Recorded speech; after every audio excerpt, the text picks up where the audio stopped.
കൊല്ലം ജില്ലയിലെ മിനി മൂന്നാർ, കൊല്ലം ജില്ലയിലെ ഏക തേയിലത്തോട്ടം, ഇന്ത്യയിലെ തന്നെ ഇപ്പോഴും പ്രസിദ്ധമായ ക്ലോ ബെൽറ്റ് ഏരിയ. അതെ, അംബര ഹിൽസിന്റെ വിശേഷങ്ങൾ ഏറെയാണ്. അപ്പോൾ മഞ്ഞണിഞ്ഞ മലനിരകളും തേയിലത്തോട്ടങ്ങളും പ്രകൃതിയുടെ മനോഹാരിതയും ഒക്കെ ആസ്വദിക്കാൻ റെഡിയാണോ? എങ്കിൽ കണ്ടു തുടങ്ങിക്കോളൂ. അംബര ഹിൽസിലേക്കാണ് ഇന്നത്തെ നമ്മുടെ യാത്ര. സോ ഗൈസ്, രാവിലെ തന്നെ തെന്മല എക്കോ ടൂറിസത്തിന് സമീപമുള്ള സിംഫണി ലോഡ്ജിൽ നിന്നും നമ്മുടെ ഫ്രണ്ട്സായ സാമുവലിനെയും സുബിനെയും പിക്ക് ചെയ്ത് അംബര ഹിൽസിലേക്കുള്ള ഇന്നത്തെ യാത്ര ആരംഭിച്ചു. കൊല്ലം ജില്ലയിലെ തെന്മലയ്ക്ക് സമീപമുള്ള കഴുതുരുട്ടി ഭാഗത്ത് നിന്നാണ് നമ്മൾ അതിരാവിലെ അമ്പനാട് എസ്റ്റേറ്റിലേക്ക് തിരിയുന്നത്. ഇവിടെ നിന്നും ഏകദേശം ഒരു 10 കിലോമീറ്ററോളം അകത്തേക്ക് സഞ്ചരിച്ച് വേണം അമ്പനാട് ഹിൽസിലേക്ക് എത്തിച്ചേരാൻ. ഇപ്പൊ നിങ്ങൾ ലെഫ്റ്റ് സൈഡിൽ കാണുന്നത് എന്താണെന്ന് അറിയാം? ഇതാണ് പണ്ട് ബ്രിട്ടീഷുകാർ പണിത 13 കണ്ണറ പാലം. ഇതിന്റെ മുകളിൽ കൂടെ റെയിൽവേ ലൈൻ ഉണ്ട്. അമ്പനാടുള്ള വഴിയിൽ ആദ്യം കണ്ടത് ഫോട്ടോഷൂട്ടിന് പറ്റിയ ഒരു കിഡിലൻ സ്പോട്ട്. ഒരു ചെറിയ കൈത്തോടും ഉരുളം കല്ലുകളും കുറച്ച് ഫോട്ടോ ഒക്കെ എടുത്ത് ഞങ്ങൾ അവിടെ നിന്ന് തിരികെ കയറി. ട്രിപ്പിന്റെ സന്തോഷം എല്ലാവരുടെയും മുഖത്ത് കാണാം, കണ്ടില്ലേ? എല്ലാവരും ഒന്ന് പരിചയപ്പെടാം. ഇതെന്റെ വൈഫാണ് രേഷ്മ. ഞാൻ വിളിക്കുന്നത് നാഗോസ് എന്നാണ്. ഇത് അനന്തുവാണ്. ഇത് രൂപേഷ്. ഇത് സാമുവൽ. ഏറ്റവും പിന്നിൽ സുബിൻ. ഗൈസ്, അങ്ങനെ ഫോട്ടോഷൂട്ട് കഴിഞ്ഞ് കയറി വന്നപ്പോഴാണ് ഒരു കൂട്ടം കുരങ്ങന്മാരുടെ രസകരമായ കാഴ്ച. പക്ഷെ മനോഹരമായ പല കാഴ്ച ഇനിയുള്ളതിനാൽ നമ്മ യാത്ര തുടരുകയാണ്. റോഡിന് ഇരുവശത്തും ആനിമൽ ക്രോസിംഗിന്റെ പല പല ബോർഡുകൾ കാണാൻ സാധിക്കും. അതുപോലെ തന്നെ ഒരുപാട് കൃഷിയിടങ്ങളുണ്ട്. അവിടെ എല്ലാം സോളാർ ഫെൻസിങ്ങുകൾ കാണാം, ആനിമൽസ് കയറാതിരിക്കാൻ വേണ്ടി. റോഡിന് ഇരുവശത്ത് നിങ്ങൾ നോക്കിയേ, നല്ല പച്ചപ്പല്ലേ, നല്ല പച്ചപ്പും പലവിധ കൃഷികളും ഒക്കെ കാണാൻ പറ്റും. സുബിന സാമൂലും വെച്ചടിച്ച് നമ്മുടെ പിന്നാലെ ഉണ്ട്. ദാ ഈ കുന്ന് നോക്കൂ, തട്ടുതട്ടായിട്ട് കൃഷി ചെയ്തിരിക്കുന്നത് കാണാൻ നല്ല ഭംഗിയില്ലേ? ഗൈസ്, അങ്ങനെ ദേ നോക്കൂ, ദൂരെ നമുക്കിപ്പോൾ അമ്പനാട് കുന്നുകൾ കാണാൻ കഴിയും. അവിടേക്കാണ് നമ്മുടെ യാത്ര.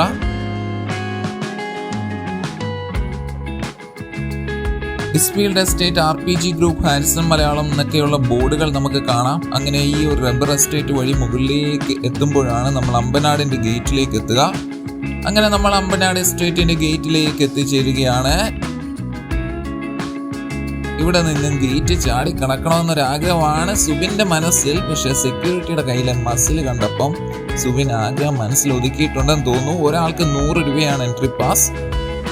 അങ്ങനെ പാസ് ഒക്കെ എടുത്ത് നമ്മൾ യാത്ര ആരംഭിച്ചിരിക്കുകയാണ് ഗൈസ്. ഇപ്പൊ നമ്മൾ അമ്പനാട് എസ്റ്റേറ്റിന്റെ അല്ലെങ്കിൽ ഹിൽസിലൂടെയാണ് യാത്ര ചെയ്യുന്നത്.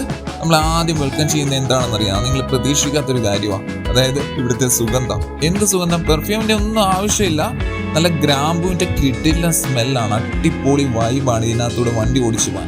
അതുപോലെ നോക്കി, റോഡിന്റെ 2 സൈഡുകൾ, ഒരു സൈഡ് ഉയർന്നു കിടക്കോ, ഒരു സൈഡ് താഴ്ന്നു കിടക്കോ. ആ താഴ്ന്നു കിടക്കുന്നിടത്ത് ഇഷ്ടം പോലെ നമ്മുടെ ഗ്രാമ്പൂ മരങ്ങൾ നിൽക്കുന്നത് കാണാം. അതായത് ഇന്ത്യയിലെ തന്നെ ഇപ്പോഴും പ്രശസ്തമായ ക്ലോ ബെൽറ്റ് ആണ്. ക്ലോ മീൻസ് ഗ്രാമ്പൂ. ഓക്കെ, ക്ലോ ബെൽറ്റ് ആണ് നമ്മുടെ അമ്പനാട് നാഗർകോവിൽ മലനിരകൾ എന്ന് പറയുന്നത്.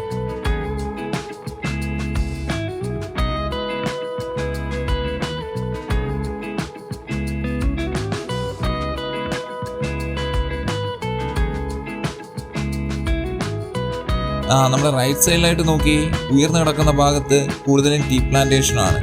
നോക്കി, തേയില ചെടികൾ അസംബ്ലിക്ക് കുട്ടികൾ നിരന്ന് നിൽക്കുന്ന പോലെ നിൽക്കുകയാണ്. അപ്പൊ ഞാൻ എന്നാകും നല്ല ഹാപ്പിയാണ്. അടിപൊളി വൈബാണ് ഇതിലൂടെ വണ്ടി ഓടിച്ച് പോകാൻ വേണ്ടി. അങ്ങനെ നമ്മൾ മെല്ലെ അമ്പനാടിന്റെ ഫോട്ടോഷൂട്ട് പോയിന്റിലേക്ക് എത്തുകയാണ്. ഫോട്ടോഷൂട്ട് എന്ന ബോർഡ് കണ്ടപ്പോഴേ സുബിൻ ചാടി ഇറങ്ങിയിട്ടുണ്ട്. പുറകിലിരിക്കുന്ന സാമുവലിന്റെ മൈൻഡ് പോലും ചെയ്തിട്ടില്ല. സാമുവലെ ചത്താലും വേണ്ടിയല്ല, എനിക്ക് ഫോട്ടോ എടുത്താൽ മതിയെന്നാണ് സുബിന്റെ വാദം. അങ്ങനെ ഗൈസ്, നമ്മൾ കിടിലൻ സ്പോട്ട് കണ്ട് ഫോട്ടോഷൂട്ടിന് ഇറങ്ങിയിരിക്കുകയാണ്. ഇത് കണ്ടറിഞ്ഞു വെച്ച സ്പോട്ടാണ്. നിങ്ങൾ പറ, എന്താ കിടിലൻ വൈബ് അല്ലേ?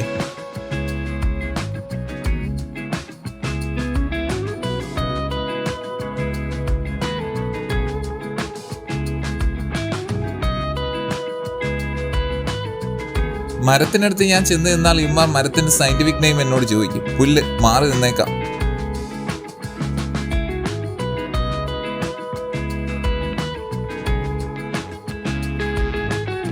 നമ്മളെല്ലാം ട്രിപ്പ് മൂഡിലാണെങ്കിലും ഒരാൾ മാത്രം DP എടുക്കുന്ന തിരക്കിലാണ്. അതാരാണെന്ന് ഞാൻ പ്രത്യേകിച്ച് പറയണ്ടല്ലോ.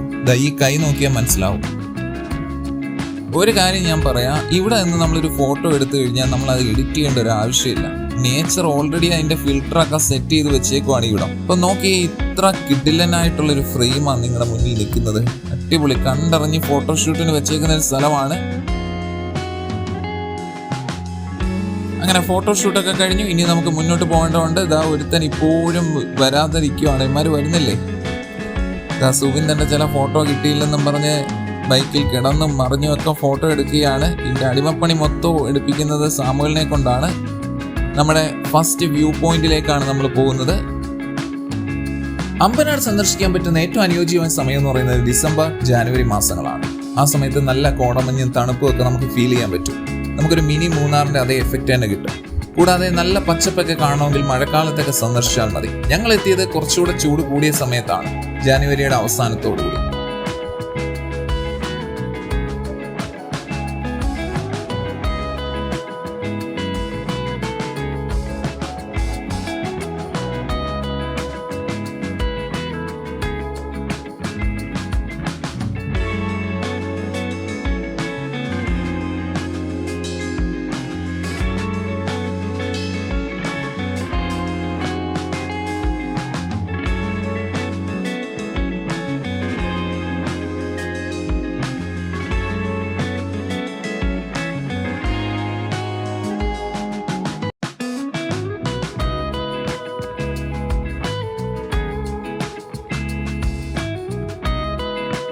ഈ റോഡിന്റെ രണ്ട് സൈഡും നല്ല കിടിലൻ വ്യൂ ആണ്.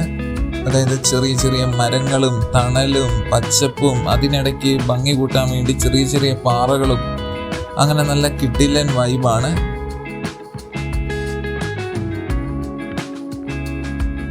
ഇപ്പൊ നമ്മൾ എത്തിച്ചേർന്നിരിക്കുന്നത് ടീ ഫാക്ടറിയുടെ വ്യൂ പോയിന്റിലേക്കാണ്.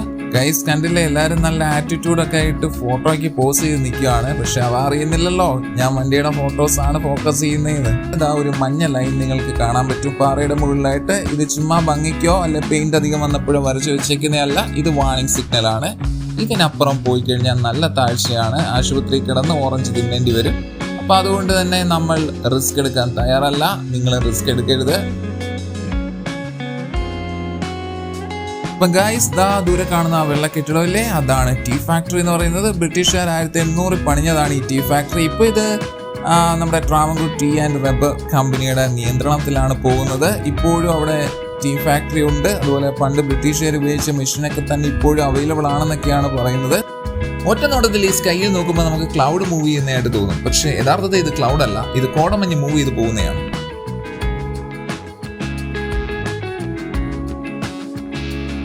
ഇനിയാണ് ഗൈസ് നമ്മൾ കാത്തിരുന്ന കാര്യം. ഇവിടുത്തെ കാഴ്ചകളൊക്കെ കണ്ടതിന് ശേഷം വിഷ്ണു നമ്മളെ ഒരു ഹിഡൻ സ്പോട്ട് കാണിച്ചു തരാൻ വേണ്ടി കൊണ്ടുപോവുകയാണ്. ഹിഡൻ സ്പോട്ട് മറ്റെവിടെയല്ല, നേരെ നമ്മുടെ ഓപ്പോസിറ്റ് നിൽക്കുന്ന പാറയുടെ നേരെ ഓപ്പോസിറ്റ് തന്നെയാണ്. ഗൈസ്, ഇപ്പോൾ നിങ്ങൾ കാണുന്നത് സുബിൻ മൗണ്ട് എവറസ്റ്റ് കീഴടക്കാൻ ശ്രമിക്കുന്നത് പോലെ ഇവിടെ വലിഞ്ഞു കയറുകയാണ്. ആദ്യം വരുന്നില്ല എന്ന് പറഞ്ഞ് അവിടെ നിന്ന് ഒറ്റയ്ക്ക് നിന്ന് കഴിഞ്ഞാൽ പുലിയോ ആനയോ ചവിട്ടി കൂട്ടുമെന്ന് പറഞ്ഞതുകൊണ്ട് മാത്രം പേടിച്ച് ചാടിക്കേറി വരുന്നതാണ്. ഇതൊരു ചെറിയ ട്രക്കിംഗ് പോലെയാണ്. ട്രെക്കിങ്ങിന് പോകുമ്പോൾ ഭീകര കഥകൾ പറഞ്ഞ് രൂപേഷ് നമ്മളെ പേടിപ്പിക്കുന്നുണ്ട്. പക്ഷെ നമ്മൾ അങ്ങനെ പേടിക്കത്തില്ല ഗൈസ്.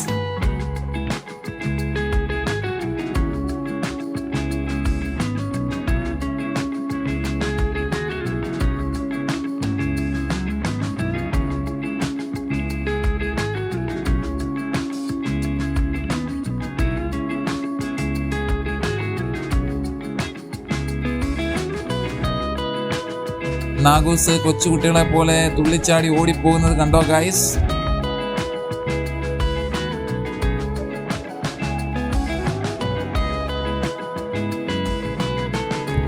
അപ്പോൾ ഗൈസ്, ഇതാണ് ഞാൻ പറഞ്ഞ ഹിഡൻ സ്പോട്ട്. ഒരു വലിയ കുളം, അതിന്റെ ബാക്കിലായിട്ട് നല്ല തേയിലക്കാടുകളും പച്ചപ്പും. ആഹാ, കിടിലൻ അല്ലേ? ചെറിയ പാറക്കഷ്ണങ്ങളും ഒക്കെ ഉണ്ട് സൈഡിലായിട്ട്. ഒരു രക്ഷയില്ലാത്തൊരു കിടിലൻ ഫ്രെയിമാണ്. പക്ഷെ ഒരു ചെറിയ സീനുണ്ട്. ഇവിടെ എല്ലാം ആനപ്പിണ്ടമൊക്കെ ഉണ്ട്. അപ്പം ഒരു കാര്യം ഉറപ്പാണ്, ആന കണ്ടിന്യൂസ് ഇവിടെ വെള്ളം കുടിക്കാൻ വേണ്ടി വരുന്ന സ്ഥലമാണ് ഗൈസ്. ആ പാറയുടെ മറവിൽ 2 അമ്മമാരുണ്ട്, അനന്തവും വിഷ്ണുവും. അമ്മമാരും മത്സരിച്ച് കല്ലെറിയുകയാണ്. ഇനി ഇവിടെ ഇവന്മാരെയും കൊണ്ട് നിന്ന് കഴിഞ്ഞാൽ ഇവന്മാർ കുളം നികത്തും. കുറച്ച് ഫോട്ടോസ് ഒക്കെ എടുത്ത് നമുക്ക് തിരിച്ചു നടക്കാം.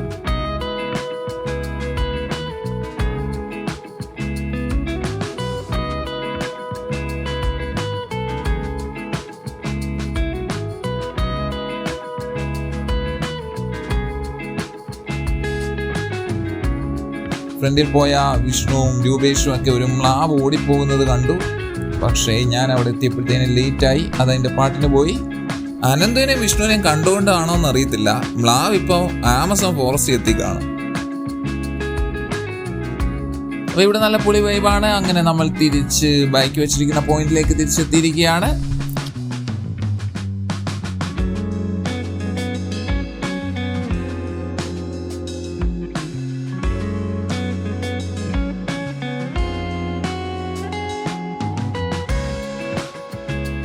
അപ്പോൾ നെക്സ്റ്റ് പ്ലേസ് എക്സ്പ്ലോർ ചെയ്യാനുള്ള ചിൽ മൂഡ് ആക്ടിവേറ്റഡ്. അങ്ങനെ നമ്മൾ ഇനി മറ്റൊരു വ്യൂ പോയിന്റിലേക്കാണ് പോകാൻ പോകുന്നത്. ഇപ്പോൾ റോഡ് കംപ്ലീറ്റ് ഓഫ് റോഡ് ആയിട്ടാണ്. ഇത് മുകളിലോട്ടാണ് ഇനി പോകേണ്ടത് ഗൈസ്. അപ്പോൾ ഇനി ചെറിയ ചില ട്വിസ്റ്റുകളുണ്ട്. മുകളിൽ നിന്നും വന്ന ഒരു തോട്ടം തൊഴിലാളിയായിട്ടുള്ള ചേട്ടൻ പറഞ്ഞു അവിടെ ഒറ്റയാൻ നിൽപ്പുണ്ട്. അതായത് മുകളിലൊരു ടവറുണ്ട്, അതിന് ശേഷമുള്ള ഭാഗത്ത് ഒറ്റയാനുണ്ട്. അപ്പോൾ ആ ഒരു ഭാഗത്തേക്ക് പോകുന്ന റിസ്ക് ആണെന്ന് നമ്മൾ പറഞ്ഞിട്ടുണ്ട്.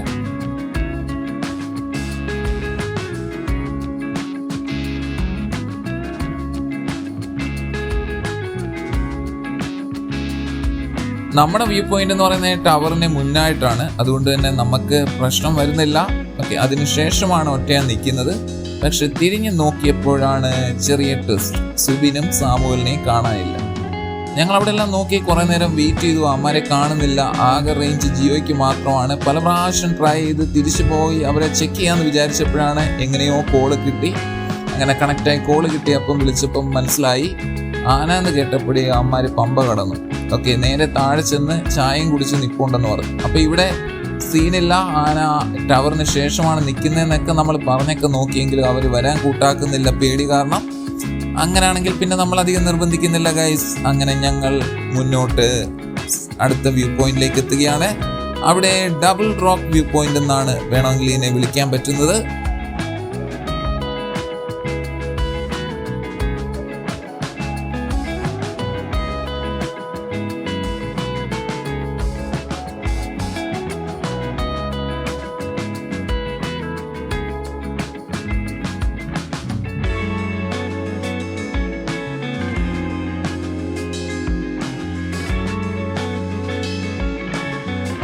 സോ അങ്ങനെ നമ്മൾ ഡബിൾ റോക്ക് വ്യൂ പോയിന്റിലേക്ക് എത്തിക്കൊണ്ടിരിക്കുകയാണ്. അവിടെ 2 പാറകൾ കാണാം. അതായിരിക്കാം ഡബിൾ റോക്ക് എന്നുള്ള പേര് വന്നതിന് കാരണം. അങ്ങനെ നമ്മൾ ഇവിടുത്തെ കാഴ്ചകളിലേക്ക് തിരിയുകയാണ്. ദൂരെ മലനിരകൾ, ഒരു സൈഡിലായിട്ട് റിസർവ് ഫോറസ്റ്റ്, അവിടേക്ക് പ്രവേശനമില്ല.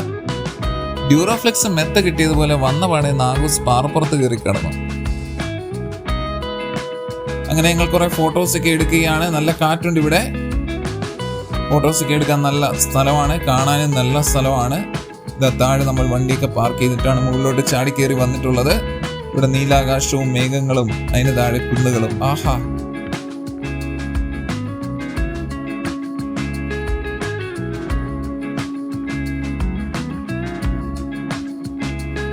അവിടെ വെള്ളം ഒഴുകുന്ന സൗണ്ട് കേട്ടാണ് ഞങ്ങൾ ഇങ്ങോട്ട് എത്തുന്നത്. ഇവിടെ ചെറിയൊരു അരുവി കാണാൻ സാധിക്കും. ഇവിടെ വെള്ളം ഇപ്പോൾ വളരെ കുറവാണ്, ചൂട് സമയമായതുകൊണ്ട്. പക്ഷെ മഴക്കാലത്ത് വന്നു കഴിഞ്ഞാൽ നല്ല മനോഹരമായിരിക്കും ഇത്. ഇവിടെ തേയിലക്കൃഷിക്കാണെന്ന് തോന്നുന്നു. തട്ടുകൾ തിരിച്ചിട്ടിട്ടുണ്ട്, ഇപ്പം കൃഷി ചെയ്തിട്ടില്ല. അപ്പോൾ ഞങ്ങൾ അടുത്ത പാറയുടെ മുകളിലേക്ക് വലിഞ്ഞു പിടിച്ച് കയറാനുള്ള തത്രപ്പാടിലാണ്. അപ്പോഴാണ് അവിടെ വീണ്ടും ആനപ്പിണ്ടമൊക്കെ കിടക്കുന്നത് കണ്ടത്. അപ്പോഴാണ് അറിയുന്നത് ഗൈസ്, ആനയ്ക്ക് പാറയുടെ മുകളിലും കയറാൻ കഴിയും. അപ്പം നമ്മൾ സേഫ് അല്ല. അങ്ങനെ ഞങ്ങൾ വലിഞ്ഞു പിടിച്ച് അടുത്ത പാറയുടെ മുകളിൽ കയറുകയാണ്. ഇവിടുത്തെ കാഴ്ചകൾ എങ്ങനെയെന്ന് നമുക്ക് നോക്കാം.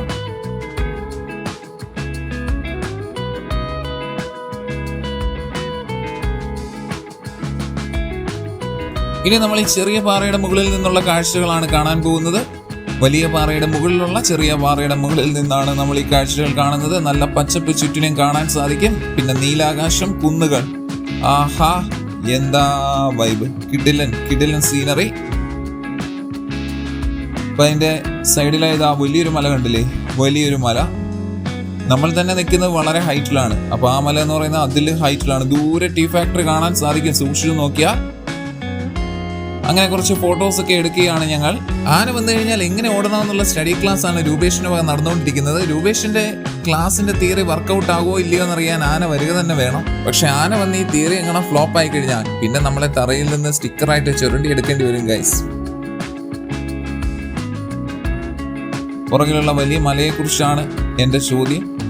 എനിക്ക് ഏറ്റവും കൂടുതൽ ഇഷ്ടപ്പെട്ടത് ആ പുറകിൽ നിൽക്കുന്ന ആ വലിയ മലയാണ്. അത് ഫോറസ്റ്റിനുള്ളിലാണ്, അവിടേക്ക് നമുക്ക് പോകാൻ കഴിയില്ല.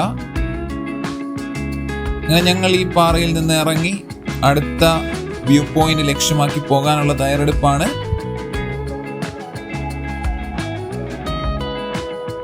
ഈ പാറയുടെ അപ്പുറമായിരുന്നു ആ ചേട്ടൻ പറഞ്ഞ ഒറ്റയാൻ നിൽക്കുന്ന സ്ഥലം. അപ്പോൾ അവിടേക്ക് നമ്മൾ പോകുന്നില്ല. നമ്മൾ തിരിച്ചിറങ്ങുന്ന സമയത്ത് റോഡ് കണ്ടില്ലേ, കംപ്ലീറ്റ്ലി ഓഫ് റോഡാണ്, കല്ലും മണ്ണും എല്ലാം ഉണ്ട്. നല്ല ടയറിട്ട് വന്നില്ലെങ്കിൽ സ്ലിപ്പായി അഡ്വഞ്ചർ വൈബ്, കോമഡി വൈബ് ആവാൻ ചാൻസ്. അപ്പം ഞാൻ എന്തായാലും 2 പുതിയ ടയറുകൾ അപ്ഗ്രേഡ് ചെയ്തിട്ടാണ് വന്നിട്ടുള്ളത്. ഞാൻ ഉപയോഗിച്ചത് അപ്പോളോ ആൽഫ H1 ടയേഴ്സ് ആണ്. നിങ്ങൾക്ക് നല്ല ടയേഴ്സൊക്കെ വാങ്ങിക്കാൻ കിട്ടും. അത് വാങ്ങിച്ച് നല്ല ഗ്രിപ്പുള്ള ടയേഴ്സുമായിട്ട് വേണം. ഇവിടെ ഹെയർ പിൻ പോലുള്ള ഒരു വളമാണ്, പക്ഷേ വളരെ സൂക്ഷിച്ചിറങ്ങണം. കാരണം ഇവിടെ ടാർഡ് റോഡ് അല്ലാത്തത് കൊണ്ട് തന്നെ സ്ലിപ്പ് ആവാനുള്ള ചാൻസ് വളരെ കൂടുതലാണ്. അതുകൊണ്ട് തന്നെയാണ് ടയർ നല്ലത് വേണമെന്ന് പറയുന്നത്. പിന്നെ താഴേക്ക് വരുന്ന സമയത്ത് ഇവിടെ ചെറിയൊരു നീർച്ചാലുണ്ട്, ഞാൻ നിങ്ങളെ കാണിക്കാം. മഴക്കാലത്തായിരുന്നു നമ്മൾ വന്നിരുന്നെങ്കിൽ ഈ നീർച്ചോലയിലൂടെ വെള്ളം ഒഴുകുന്ന മനോഹര കാഴ്ചകൾ കൂടി നമുക്ക് കിട്ടിയേനെ. ഇവിടെ നമുക്ക് ചെറിയൊരു നീർച്ചാല് കാണാം. ഇതിനപ്പുറം മറ്റൊരു നീർച്ചാലുണ്ട്. മഴക്കാലത്ത് വെള്ളം കുത്തിയൊലിച്ചു വന്നാകാം ഇതിന്റെ മുകളിൽ കുഴികൾ രൂപപ്പെട്ടത്. അങ്ങനെ ഞങ്ങൾ തിരിച്ചു പോകുന്ന സമയത്ത് മറ്റൊരു കാര്യം, ഇടയ്ക്കിടയ്ക്ക് മണ്ണ് ഇടിഞ്ഞു കിടക്കുന്നതായിട്ട് സൈഡിൽ കാണാം. അത് ആനത്താരയാണ്. അത്രയും ചെറിയ സ്ഥലത്തു കൂടി തന്നെ ആനയ്ക്ക് ഇറങ്ങി വരാൻ കഴിയും. ഇപ്പൊ നമ്മൾ മറ്റൊരു വ്യൂ പോയിന്റ് ലക്ഷ്യമാക്കിയാണ് പോകുന്നത്.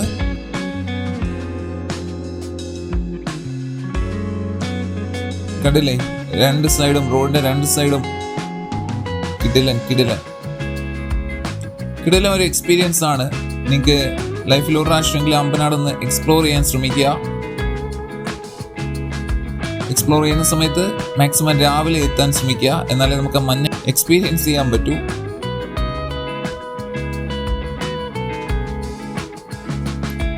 അതുപോലെ ഡിസംബർ, ജാനുവരി മാസങ്ങളിൽ നിങ്ങൾ ഇവിടെ എക്സ്പ്ലോർ ചെയ്യുന്നതാണ് ഏറ്റവും നല്ലത്. ആ ഒരു ടൈമിലാണ് മഞ്ഞൊക്കെ നമുക്ക് ഫീൽ ചെയ്യാൻ പറ്റുക. ഞങ്ങൾ മുകളിലേക്ക് എത്തിയ സമയം കുറച്ച് വൈകിപ്പോയി. കുറച്ചുകൂടി രാവിലെ എത്തിയായിരുന്നെങ്കിൽ കോടമഞ്ഞുമൊക്കെ നമുക്ക് കുറച്ചുകൂടെ നന്നായിട്ട് ഫീൽ ചെയ്യാമായിരുന്നു.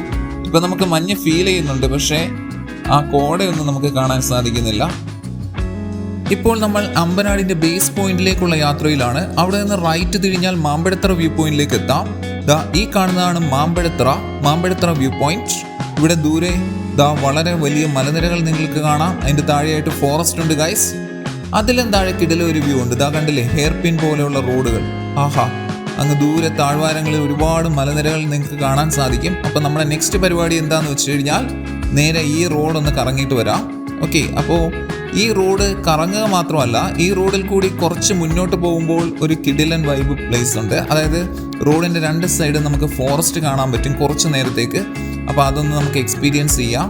അപ്പോൾ നിങ്ങൾ അമ്പനാട് സന്ദർശിക്കുകയാണെങ്കിൽ മസ്റ്റായിട്ട് നിങ്ങൾ മാമ്പഴത്തറ വ്യൂ പോയിന്റ് സന്ദർശിച്ചിരിക്കണം. വളരെ അടുത്ത് തന്നെയാണ്. അമ്പനാട് ഇറങ്ങി ഏറ്റവും താഴെ ബേസ് എത്തിയതിനു ശേഷം റൈറ്റിലോട്ട് പോയി കഴിഞ്ഞാൽ നമുക്ക് കുറച്ച് ദൂരം സഞ്ചരിച്ചാൽ തന്നെ മാമ്പഴത്തറയിലെത്താം. ഈ ഒരു വ്യൂ പോയിന്റ് അമേസിംഗ് ആണ്. നമ്മൾ ഫോറസ്റ്റിലേക്കുള്ള യാത്രയിലാണ്. വളരെ അടുത്ത് തന്നെയാണ്.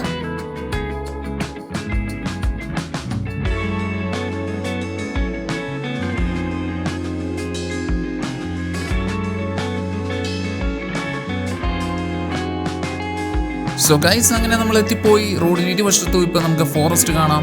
ഈ ഒരു ഫോറസ്റ്റിനകത്തൂടെ യാത്ര ചെയ്യുന്ന സമയത്ത് ഈ വെയിലൊന്നും നമുക്ക് ഫീൽ ചെയ്യുന്നതേ ഇല്ല. നല്ലൊരു കൂൾ എൻവയോൺമെന്റ് ആണ്. ഫോറസ്റ്റിനകത്തൂടെ യാത്ര ചെയ്യാൻ നല്ല രസമാണ്.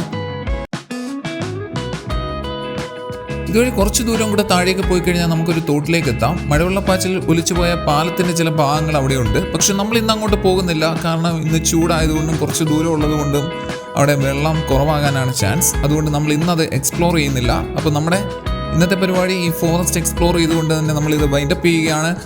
സോ ഗൈസ്, ഇതൊക്കെയാണ് നമ്മുടെ അമ്പനാട് മാമ്പഴത്തറ യാത്രയുടെ വിശേഷങ്ങൾ. കൂടുതൽ വീഡിയോസ് ലഭിക്കാനായി ചാനൽ സബ്സ്ക്രൈബ് ചെയ്യൂ. അതേപോലെ ഈ വീഡിയോ ഇഷ്ടപ്പെട്ടാൽ നിങ്ങൾ ലൈക്ക് ചെയ്യൂ. അതേപോലെ നിങ്ങളുടെ വിലയേറിയ അഭിപ്രായങ്ങൾ കമന്റ് ചെയ്യൂ.